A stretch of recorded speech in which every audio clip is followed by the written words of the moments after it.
St. Louis sculpture, and walking South City. Join us for the journey next on City Corner.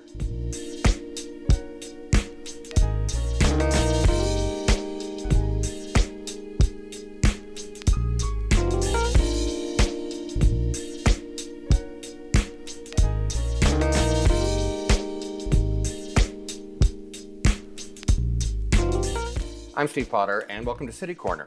Well, we're going to journey through St. Louis today in a couple of different ways. Coming up later in the program, Jim Merkel will join us. His new book tells a tale of walking through South City and what he found and learned about the neighborhoods, and it goes from there. But right now, please welcome our guest, Mark Zeman. Mark, welcome to the show. Hi, Steve. Happy to be back.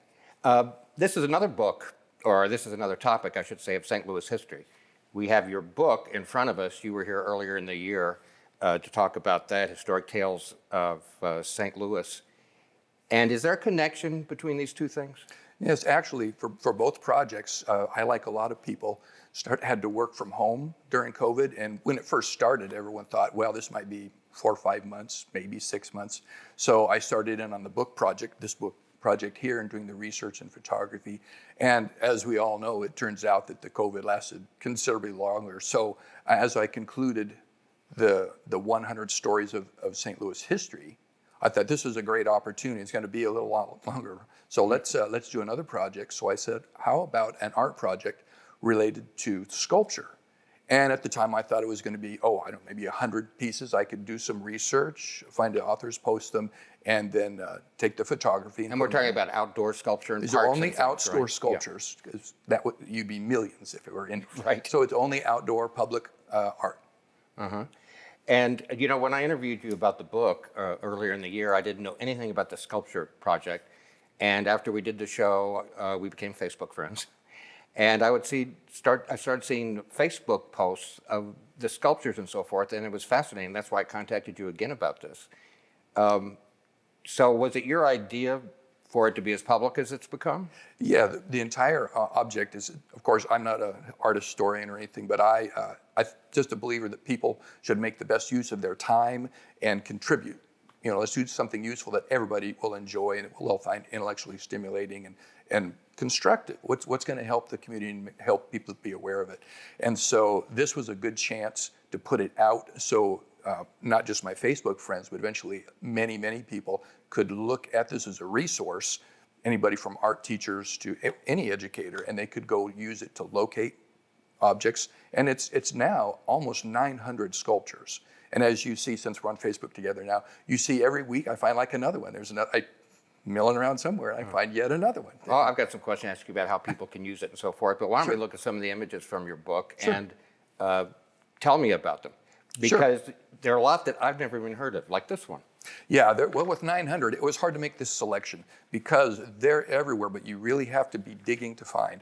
So, and we're going to have to really skirt through because we can't do 900 today. So this one is caduceus. This is found on the campus of St. Louis University, and it's placed where it is because it's next to the School of Nursing.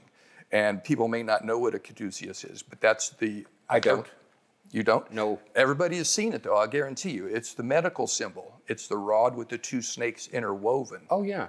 So here we have, I believe this piece is 12 feet tall sculpture, and the female form has, as you can see, barely see, you have the two interwoven serpents near the bottom.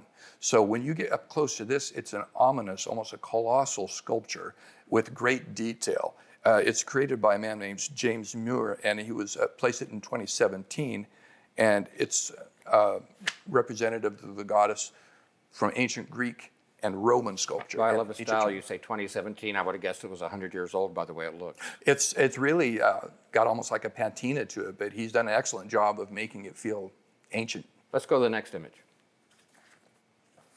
This one actually is not titled. This is in Bellefontaine Cemetery. This is the tomb of David Francis. He's probably... He was the mayor of St. Louis, wasn't he? He was originally the mayor, and then he had a long, protracted history of contribution to St. Louis and the United States. One of his last gigs was as the ambassador to Tsarist Russia. So is this his gravesite? This is his gravesite.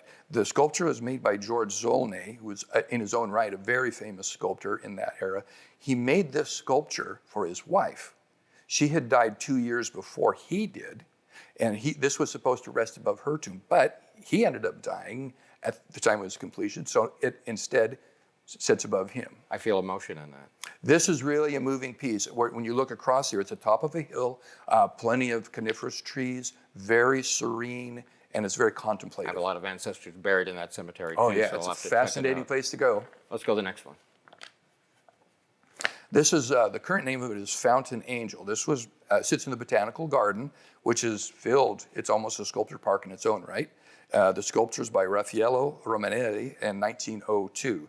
It was made for the World's Fair in 1904, so it stood there at Skinker at the entrance to the fair, and following the fair, it was moved to several times. In 1907, it was moved to Lindell and Kings Highway on the opposite side of the park, and then in 1916, it went down to the Field House. And of course, now it's at the Botanical Garden. And the figure is actually not an angel at all. It's actually Persephone. She's the goddess of the underworld. And if you look real carefully near the bottom, you can see the three-headed dog figure, which is Cerberus. He's the guardian in ancient mythology. Before we look at any more, how did you, with hundreds and hundreds of sculptures, how did you begin all this? How did you pick your first one? And then from there, how did you decide which way to go? Well, the first ones I actually did were from the Botanical Garden, and as we're touring through, like, oh, friends go, look at this, look at this. And most of those are really cute animal-related pieces, just like at the zoo, and they're fascinating. They're cute, the raccoons playing in the water, bubbling up. And I thought, wow, I wonder if somebody has an inventory list of these things. And so I thought, maybe I could just start doing a little collection of these. And that grew, and boy, by the time you said start sharing these on Facebook, you start doing a mental inventory. Right. And it's just astonishing. And as people start seeing, well, how can you keep track? So then I put a map on. Right. And the map actually started just me putting them on the Google Maps. Now, the problem with that is that Google doesn't, just because you add it, doesn't mean they add it. So I was finding that they were not, it has to be validated. So I said, I'm just going to make it my own. So when you look at the Google Maps on the page, the Facebook page, it's like the entire diagram of the city Right. with 900 dots Well, across let's look the at a whole couple thing. of more of those 900 right now. St. Louis sculptures. What's this one, Mark? This one, the English name of this is Dragonfly. The French is La Libellule. And it's made Say that by again. Libellule. My French is okay, but I can't pronounce dragonfly well. The sculptor's name is Armand Fernandez. It was made in 1996, and this is probably one of the most prominent sculpture parks, the Lamar Sculpture Park. For those that actually may have heard of it, not been there, very large grounds. They're beautiful, plenty of places to tuck off to the side and see the beautiful grounds and the sculptures. And this particular piece is interesting because at this angle, it's interesting to see the female form, and the dragonfly name comes from the actual wings, which are propellers, actual aircraft propellers. And as you walk around the sculpture, you will see that the sculpture on the opposite side is bisected by a propeller blade. So it's interesting that you have to understand that sculpture is made to be viewed from different angles. So you can walk around and you get one impression from this angle, and if you walk to the other side, you get an entirely different view of it. That's fascinating. Let's go to the next one. Oh, this is a wonderful one. This is a colossal piece. Unfortunately, you can't get the actual scope by looking at it, but it's 30 feet wide by 15 feet tall. Wow. It's massive. It's found at the Central Library downtown, and the title is Mariposa, which is Spanish for butterfly. And there's obviously why it's made that way. The sculptor's name is Manolo Valdez, and it was made in 2015. This, unlike a lot of other pieces, this piece in St. Louis is different. It was made in Madrid in 3 major sections, and it was shipped over. And on the passage over, it ran into a hurricane. So we almost didn't get it. And the installation here was quite a thing. There was saying online, apparently, that had the trucks moving this massive pieces through the city. And it was quite fascinating. And it had to have 31-foot deep concrete piers to support this massive weight. And after the installation, the library people put a pollinator garden at the base. Wow. So you have flowers that draw the butterflies and everything to help contribute to the Let's go to the next one. This is one of us on a tricycle. It's at the Shaw Park. And as you can see, it's a massive piece. It's 16 feet tall, and it weighs an astonishing 17,000 pounds. It's made by the same gentleman, Steve Gregory, who did Fish on a Bicycle. Anybody from U-City, you'll know that he's the one that in Lewis Park, they have a pond in the middle, and he created the bicycle with an actual fish seated on the bicycle, which of course comes from the song by U2. Let's see one more. This is reaching. That almost looks real. Well, this gentleman his specialty is wildlife, Kent Olberg, and he made this one in actual size. It's 19 feet tall, and this honey locust tree on the left there is, when it's in bloom, it's sculpted to look like an acacia tree to give it the actual effect. So it's in taking the living tree in conjunction with this very realistic elephant. Quite amazing. One more. Maybe. There we go. There we go. This is by Rodin. Everybody would probably recognize. It's a very famous piece. It's at the Kemper Museum at WashU, and he's the person that did the sculptor. The sculptor did the thinker and the kiss, and so we're very fortunate to have this major. Okay, Mark, we just got like a minute left. Sure. So in that time, just explain real quickly how you'd like people to use this and how they can find it, and the best way. Yeah, to find it, it's open to everybody. There's no advertising, no fees involved. So I encourage any teachers, educators to go to it. It's on Facebook. You can Google just Mark Zeman, just do a search for Mark Zeman, or just St. Louis Sculpture. It'll take you directly to it. And when you get there, you will see in a continuous form the most recent articles first. And when you go to the map, they'll be right near the top. It tells you where the map is. You click on it. It's got the 900 blue points, and you can click on any one of them to see 4 or 5 photographs, the history of it, a couple paragraphs of narrative, the sculptor, the date, and so on. So I encourage anybody to. And are people doing it for fun, and maybe like a teacher might use it as a part of a class? Yeah, a teacher might use it for a curriculum, and then anyone who loves art can go to there and just flip through, and people are really astonished to find new ones and old favorites. Well, Mark, we're going to talk to Jim Merkel next about his walking South City. You didn't walk to all these sculptures, did you? I did walk to all these sculptures. Not from home. No, all right. I drove there. Mark Zeman, thank you so much for joining us, and we'll see you down the road again, I'm sure. Certainly, thank you. All right, Walking South City, that's next on City Corner.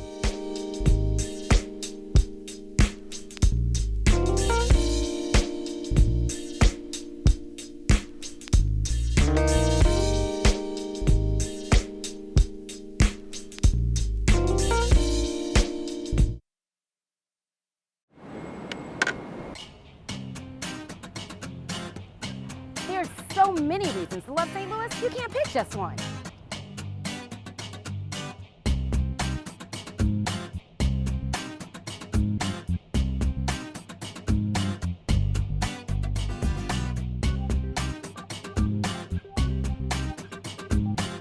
From the arts, architecture, and culture.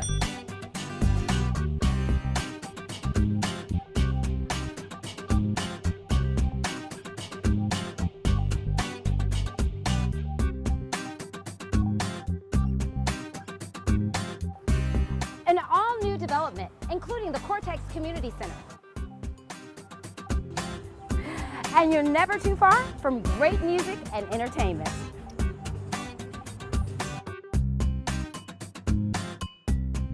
So come and experience St. Louis.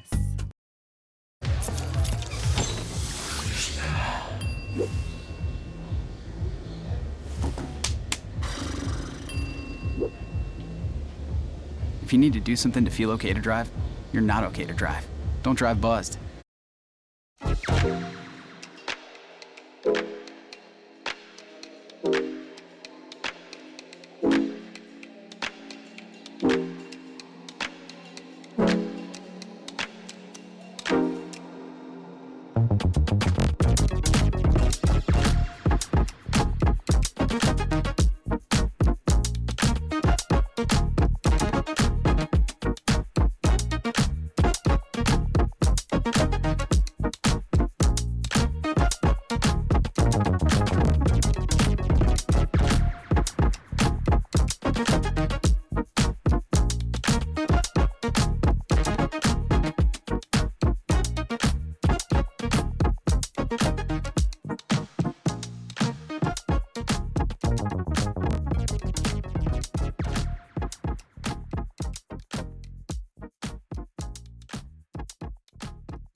I'm Steve Potter, and welcome back to City Corner. Well, we continue our journey through St. Louis with author, historian Jim Merkel. Jim, nice to see you again. It's great to be here.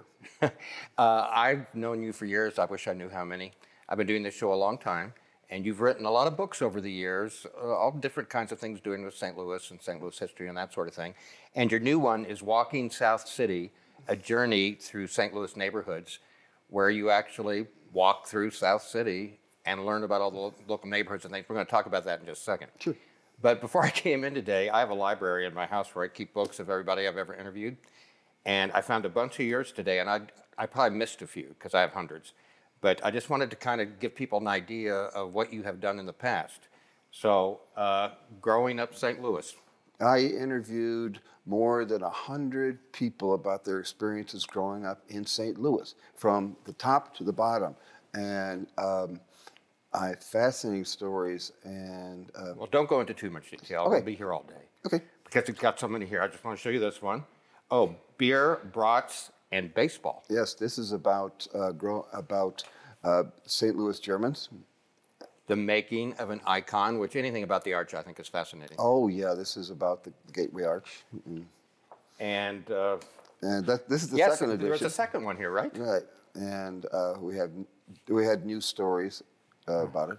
And here's one. I love the title of this one. Hoosiers and Scrubby Dutch. And if you're in St. Louis, you know what both those things are. Right, you do. But if you're from Indiana, It's an insult. it's an insult. Yeah, and you grew up in South St. Louis, right? Actually, I grew up in Webster Groves and DePere. But you lived most of your adult life in South St. Louis. Yeah. Right. And I have one more, and I love this one too. Colorful characters of St. Louis, and it's about a lot of people that were born here and grew up here and became famous. Oh yeah, and who weren't so famous but were known around. So how many did I miss? How many books did you write that I don't have? You got 3 that were second editions, and then there were a couple of self-published books that were from out of the area. Wow, I probably still have those upstairs. I just didn't look hard enough. Well, I want to talk about this new book. It is just out, Walking South City, A Journey Through Historic Neighborhoods.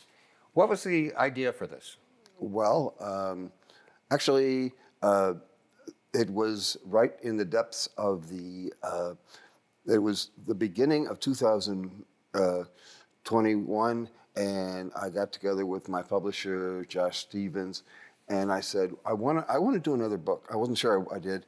And we said, well, why don't we do a walk through South City? And Because how many neighborhoods are in South City, right? oh, there's about 40 south of Highway 40. And so I just started down Gravois, around Gravois and Tucker. Well, am I right? Altogether, isn't it like a total of about 45 walking miles? 45, yeah. Of course, you didn't do all this in one day. No, I did it throughout, on and off, throughout the year, and I finished on New Year's Eve at around 4:30. So part of the premise, Jim, isn't it, is that you not only walked through this neighborhood and took pictures of historic things, or you also learned about the neighborhoods and talked to people in neighborhoods and found out. And I learned about things that books like this normally have, like the like if you know the when you have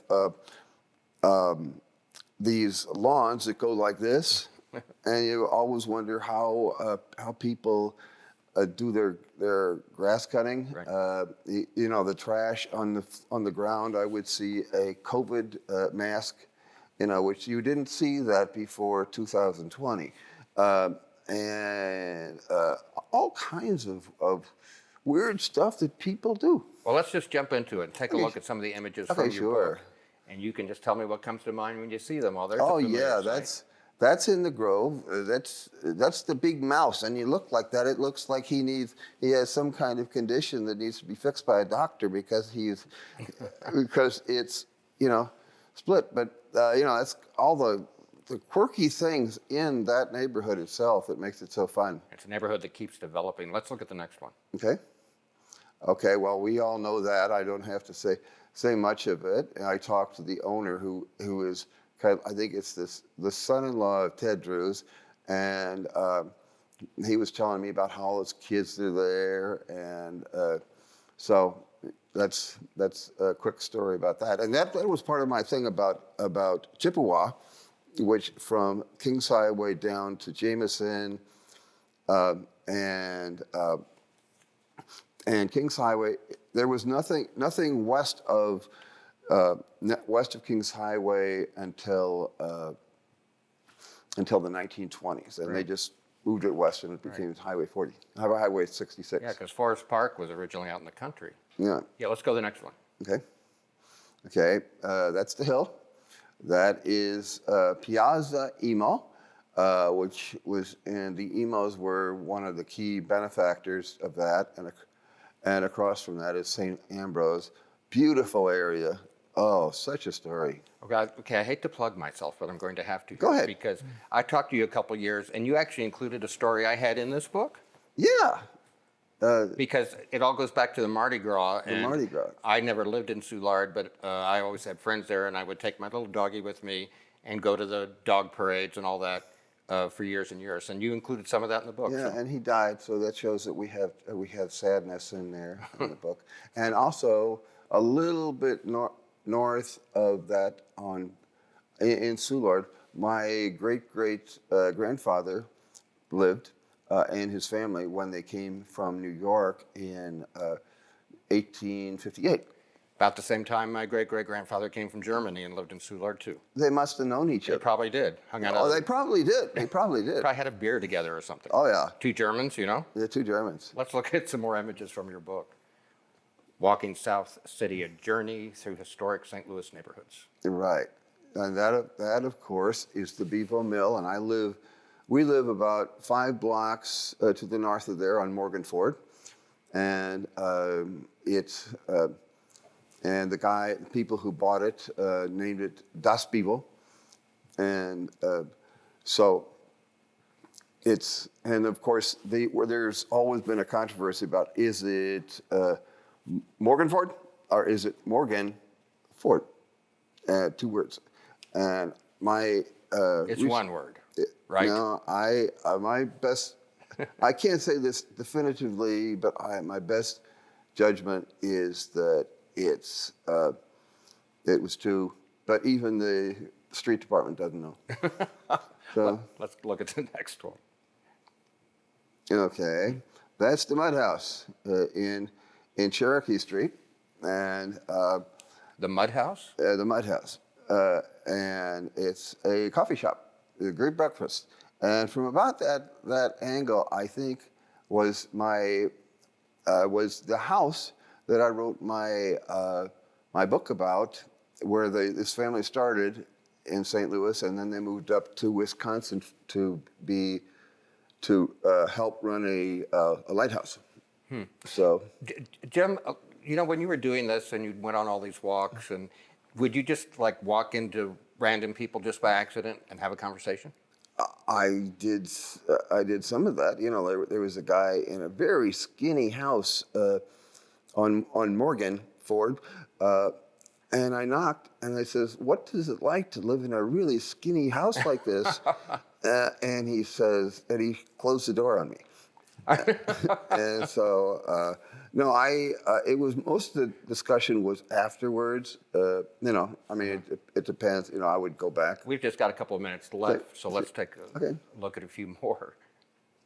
Okay, that is the Boathouse Lake, Carondelet Park, Boathouse Lake, and great place for fishing or just looking and staring, and to bring the kids out.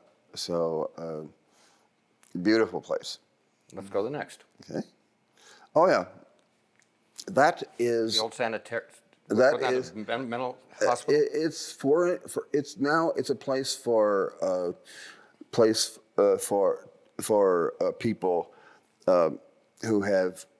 who are mentally ill but have committed a crime, and so they go there. And my way back, my great-great-grandmother was, I found this out accidentally, she was committed there. You got to be kidding. She was. I mean, I found that in a newspaper article way back, and But they didn't talk about that much. No. And my dad didn't know it. My grandfather didn't. And now it's in a book. Now it's in a book. Let's look at one more. Okay. Oh yeah, Lafayette Square. Wonder, of course, it was for where the hoity-toity people lived in the 1800s. There was a big Well, I want to jump in. My grandmother, who was born in 1891, lived there when she was a child, and she remembers. Were you just going to bring up the tornado? She was born in 1891. When was the tornado? 96. 1906? No, 1896. 1896. Right. Yeah, somehow she remembers the commotion of like running to the basement and stuff. She used to tell me that. And the thing is, you go around this and you don't necessarily look at the beautiful buildings. All you do, you look at what's down here and what normal people do. And I think it's a different kind of book, and it's really it's fun and it's informative, and I think it's a great part of St. Louis history. And so, how many individual sites are there altogether in the book? Oh, there's 17 different chapters. I went like 1.5 miles to 4 miles, and that was like a chapter. And I said, oh, there's this house, and then there on the ground was this. So, and it took you a couple years? Yeah, it took me 2 years and 4 months, and I've got the number of days written down someplace, but you know. Did you do it religiously, like every Saturday between 10 and 2, or just when you felt like it, or how'd that work? Well, when I felt like it, but I knew I had to pace myself and also I had to. My boss, my publisher, would look at what the map I had, and he says, "Why are you not going to do the hill?" I said, then I would have to mark that in, and so. Well, Jim, I want to remind people it's Walking South City, a journey through historic St. Louis neighborhoods. It's just out by Reedy Press. And you can also you have JimMerkelTheWriter.com, and you can find out stuff there too. Right? And you also can buy a copy of my book that way too. Or any of the other 400 books that you've written. Oh yeah. So maybe you'll have another one coming out soon? We'll see. All right, you'll let me know. Okay, I will. All right, Jim Merkel, thank you. Thank you. Good seeing you again. Good seeing you. And so now you've got some ideas of walking journeys through St. Louis. I'm Steve Potter. Thanks for being a part of the City Corner, and I hope you'll join us next time. Bye.